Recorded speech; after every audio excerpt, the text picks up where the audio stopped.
What is going on, everybody? Welcome back to another episode of the All Yellow Jackets podcast. I'm your host, Jackson Caudell, publisher of allyellowjackets.com. Recording here Wednesday afternoon, doing a little bit of an early show. I know we usually do our preview and prediction later in the week, but I am traveling down to the game. Want to go ahead and do this now, get it out there for you guys so you guys can listen to it, think about it, discuss it.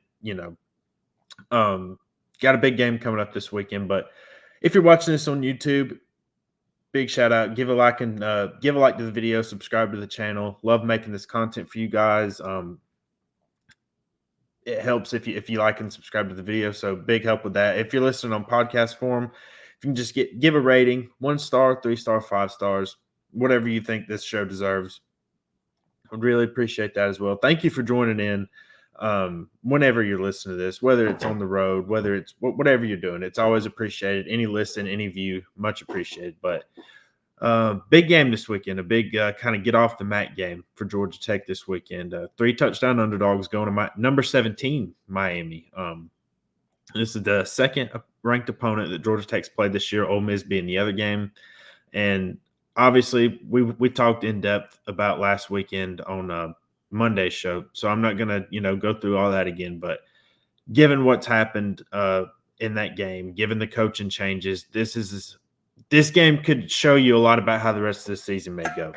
Even in a loss, even if Georgia Tech loses this weekend, if they come out and show fight and they go toe-to-toe with Miami, I at least maybe think you can feel good about how they'll show up again in games that they need to win against Virginia, Boston College, Syracuse, and others. If they come out flat and just get dominated, it would scare me that this team could roll over for the rest of the season. I'm not saying that's going to happen. That's not what I'm saying. But I think how they play this Saturday and how they respond on the road. Miami is not the toughest environment in the country. This is not a big game. I don't know how full the stands are going to be. I'm not taking a shot at any Miami fans or anything, but the stadium is usually not full except for big ranked games. And with Georgia Tech coming to town, I don't know how much the crowd's going to be a factor, but we'll see on Saturday. It very much could be a factor. I could be totally wrong about that. So we're going to dig into the matchup here. I think it's a very tough one for Georgia Tech in a lot of aspects, but I'll kind of, walk you through what a win might look like. Like if Georgia Tech is going to pull off this upset against Miami, like what do they have to do to get that?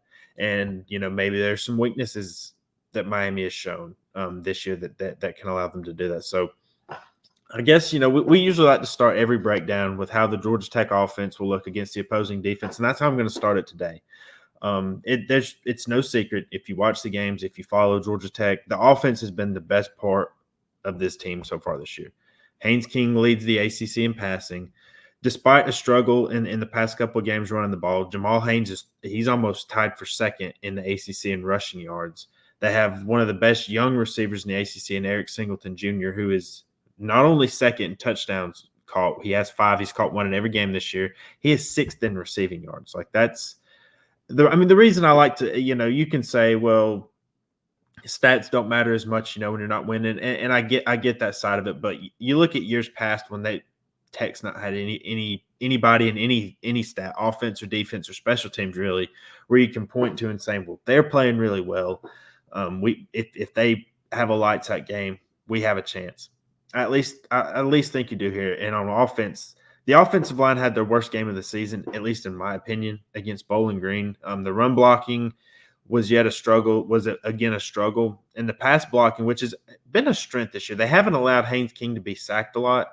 It struggled a lot last week. Bowling Green was able to get pressures and finish the play, and it just caused the offense. There were a lot of problems on offense, but I think the offensive line was definitely an issue. But I do think there are some guys that you can point to that Georgia Tech can rely on to win this game. I think personally in this game, for me, the game plan needs to be throw. I'm not saying don't run the ball. You're going to have to try to keep Miami honest a little bit.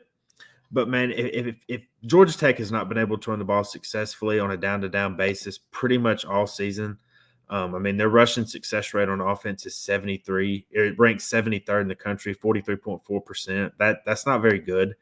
Now, again, You got to do something to keep the defenses honest, but success rate on when you're throwing the ball is 47%. You take a look at the Miami defense, they are number 4 in success rate allowed rushing the football. 27%. Like they have shut down pretty much every opposing run game this year. I think they're second in the country in rushing defense. They allow a little under 50 yards a game, which is as good as it gets. Now, to be fair, they have not played a very strong rushing attack. Texas A&M is the most talented team they've played by far, and they held them in check pretty well. But Texas A&M's strength is in throwing the football. They have an elite group of pass catchers, and that's what A&M likes to do. Their other opponents have been Bethune-Cookman, Temple, and Miami, Ohio. None of those teams are going to challenge you on the ground. That's not to say that Miami is overrated in that aspect, or that what they're doing is fake. I'm just pointing it out that, this is probably the second best rushing attack that they faced all year, and like Jamal Haynes, if he can enforce some missed tackles, can take one the distance. Trey Cooley has been quiet these past couple of games, but he does have the ability to break one. I just think I don't want to see them come out and try to force themselves to do something. Like, I think in the second half of games, they've gotten themselves in long down and distance situations by trying, like the very first drive after halftime, Georgia Tech is down 24-14 to Bowling Green. First 2 plays on the driver runs. And they've done that pretty much in every opening second half series of every game. Like, I think just being less predictable in the run game and just, I think, committing more to the passing game. If the offense has any chance of scoring on this Miami defense, and really if this team has any chances of pulling an upset, it's going to be done on the arm of Haynes King. I just don't see another way around it, really. And I think they're going to have to throw it and throw often. And while Miami has been pretty good against the pass, it's been the weakest part of their defense. They're 36th in the nation in passing success rate allowed at 36.5%. And look, they dominated Temple. There were some times in the first half where Temple hit some big-ish plays on them. They hit some gains and got first downs, and they got behind Miami's secondary a little bit. And A&M has a really good group of pass catchers. Georgia Tech's receivers are not that good. Like, I'm not trying to sell you on that.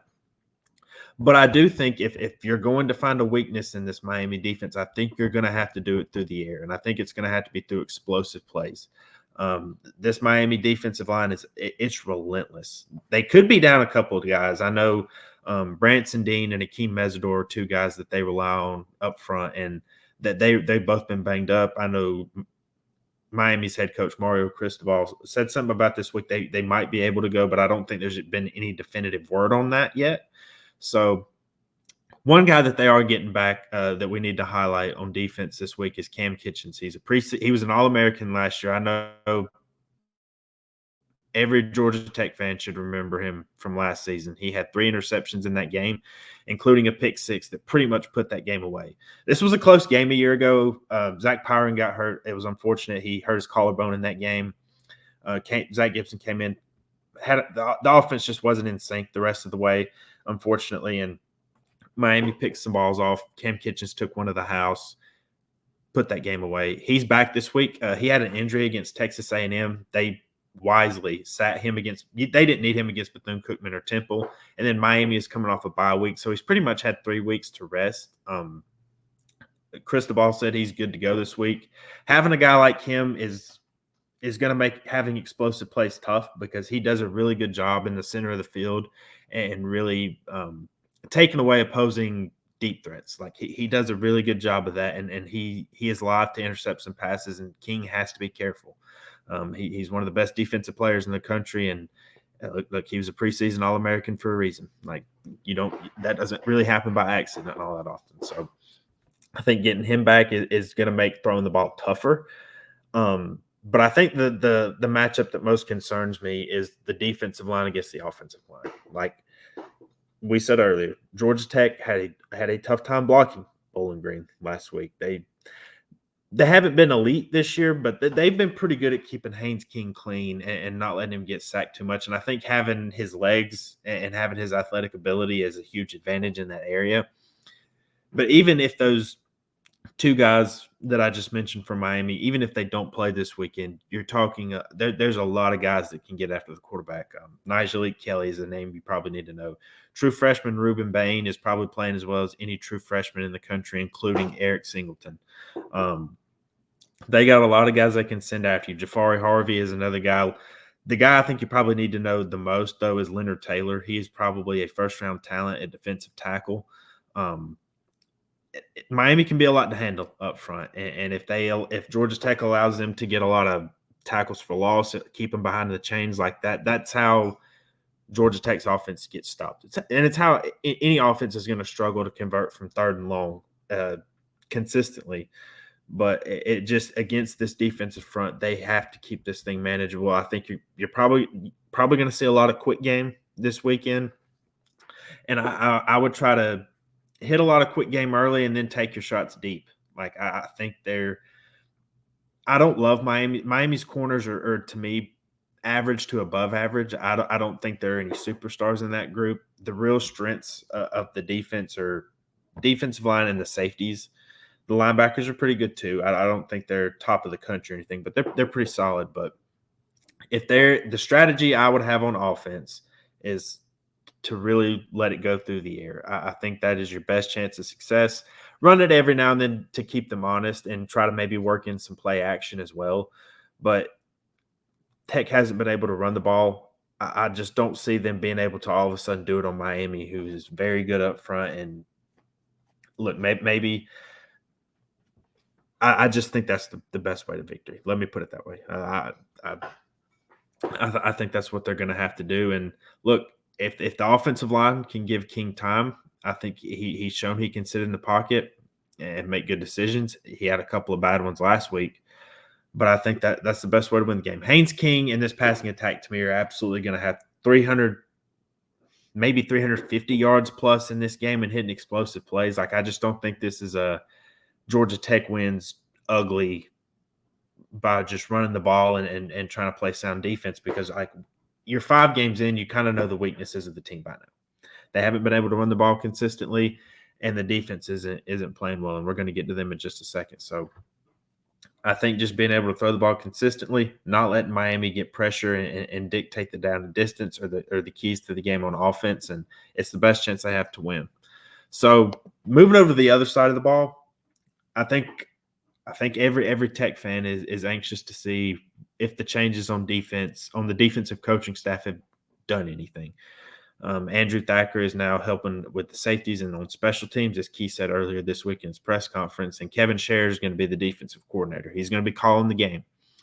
He's going to have his hands full like that. That's for sure. I think this is the matchup that scares me the most. Georgia Tech has not been able to stop anyone running the ball. Even teams that like Bowling Green or South Carolina State, they're not any good at running the ball. They haven't been able to stop them. And now you're going to face a team that can run the ball. What you need to know about Miami's offense starts up front. This is a very, very physical group, and it's one of the best offensive lines, not just in the ACC, but I would argue the country. I think their center, Matt Lee, he's a UCF transfer. He sets the tone. Like he is a very good – I think he's a very good leader for them, and I think he is an excellent, excellent player that's probably going to be playing on Sundays next season. So I think it all starts with him up front. They do have – their right tackle is a true freshman. Now, he is a 5-star true freshman, former number 1 offensive tackle in the country player, Francis Mauagoa. He is very good. He's very talented, but he is inexperienced. It's his first ACC game. It's just going to be, okay, does Tech have anybody that can take advantage of that inexperience and try to get around him? I mean, Kyle Kennard, he is tied for 4th in the ACC in sacks with 4. He's gotten all those in one game. Can he step up to the plate here and try to create some pressure on Tyler Van Dyke in that offense? And just moving along, look, I just mentioned him. Tyler Van Dyke is playing as well as any quarterback in the ACC right now. He is, if you buy into PFF grades, he is the highest graded quarterback in the country right now. And he's only had to really do a lot in one game. He won them the Texas A&M game. He threw for nearly 400 yards, threw for 5 touchdowns, and played really a flawless game. In the other 3 games against Temple, Bethune-Cookman, and Miami, Ohio, I think Miami's holding back. I should say. I think that's the best way to put it. I don't think they're showing too much in their passing game, and I think some of it has to do with they know they're playing an overmatched opponent and can just maul them up front and just run the ball. Because I went back and watched every game they played this year. That was pretty much the plan in all those games. Like against Temple, they had over 300 yards rushing, and I think you can probably expect something similar. Like I know Van Dyke is playing like one of the best quarterbacks in the country, and like they are explosive in the passing game. I just think Cristobal is going to take one look at the film and the run defense for Georgia Tech and how poor it's been this year. And I think you're going to see a lot of guys like Henry Parrish, true freshman Mark Fletcher. He is a very talented player. Nebraska, they have a transfer from Nebraska, AJ Allen. I know he's supposed to be back this week. Parrish has been their main ball carrier though so far this season, and I think he's probably going to get the bulk of the workload on Saturday. Georgia Tech's got to tackle. Like you're going to get ran on early and often. Like Mario Cristobal loves to run the football. Again, I just think he's going to look at this team and say, "All right, we'll line up, smash them in the mouth. Let's see if they can stop it." Maybe Georgia Tech can, but if they can't, I just think you're going to see a heavy dose of it all night long. Like I just think it's going to come at you in waves.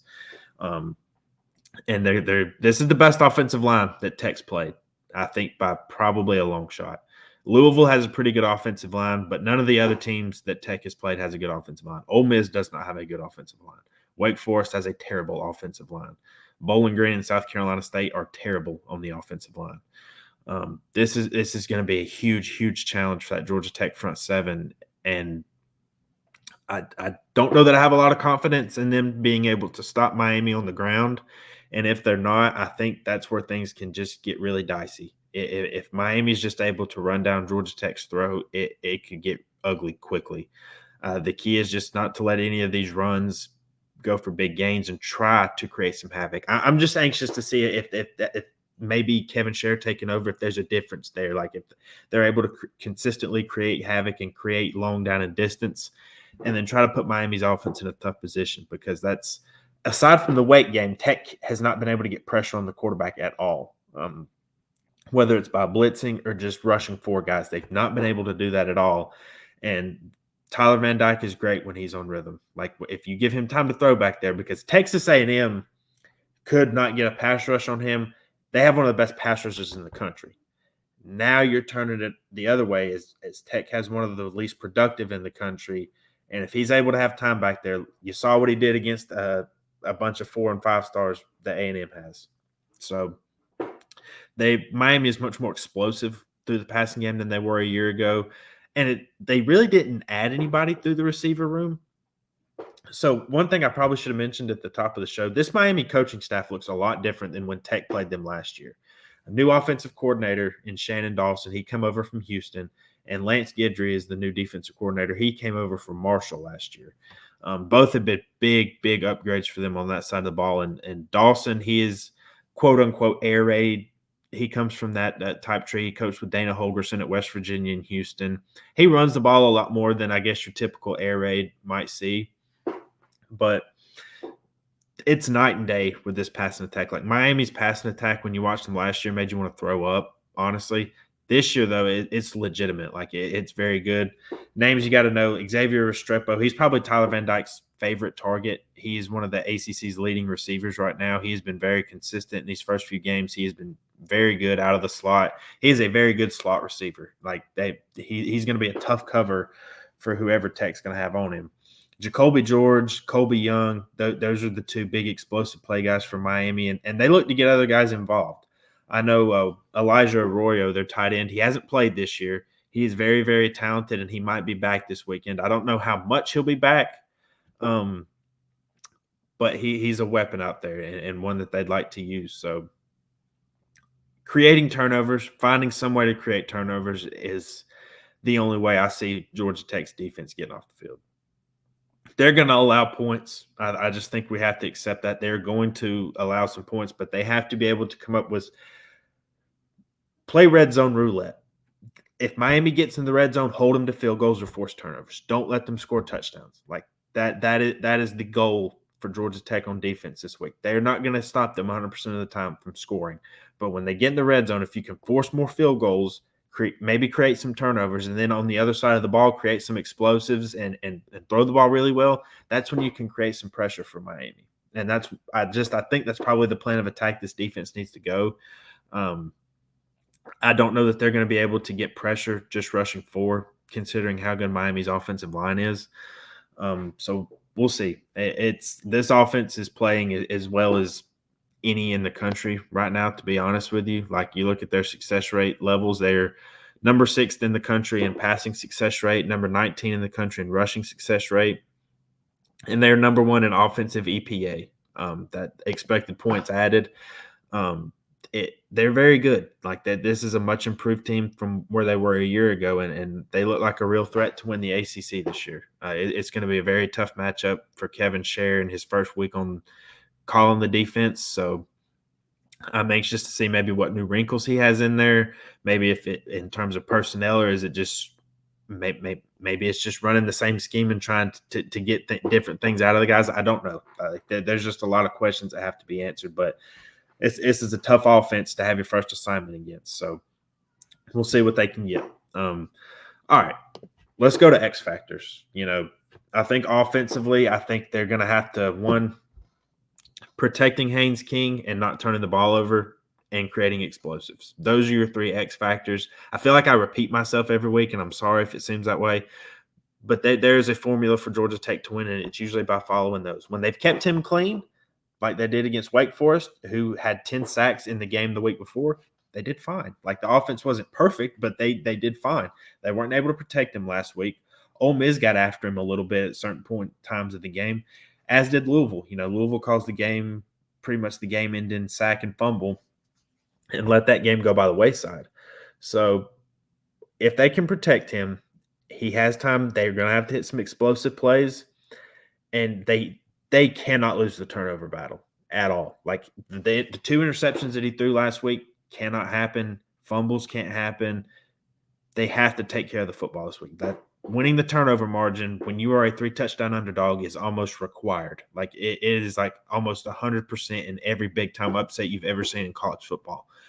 Like, don't expect Georgia Tech to just come out and work Miami and just beat them soundly in every phase of the game. They're just not capable of doing that. I'm not saying they can't pull an upset, but if you're just expecting to go out there and beat them and be the better team, I just don't think that's going to happen. You have to be able to force turnovers and force negative plays to have a chance in this game.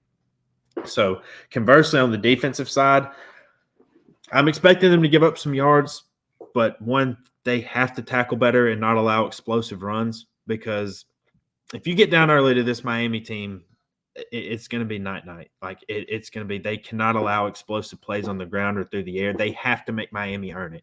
If you give up yards, get in the red zone, hold them to field goals. Like, they have to make them earn every single bit of it, and tackling is just a big part of that. Getting pressure on Tyler Van Dyke in obvious passing situations, or in any passing situation, obviously, but when they have a chance to get off the field, the third down defense has to be better than it was last week. If Bowling Green's going 10 for 17 on you, they won the game. Like, that was a huge part in them winning the game. If you allow Miami to be consistent on third down, look, it's going to be a problem for you all game long. Like, Bowling Green had a lot of third and longs that Georgia Tech let them convert, and a lot of it is just their inability to run the passer.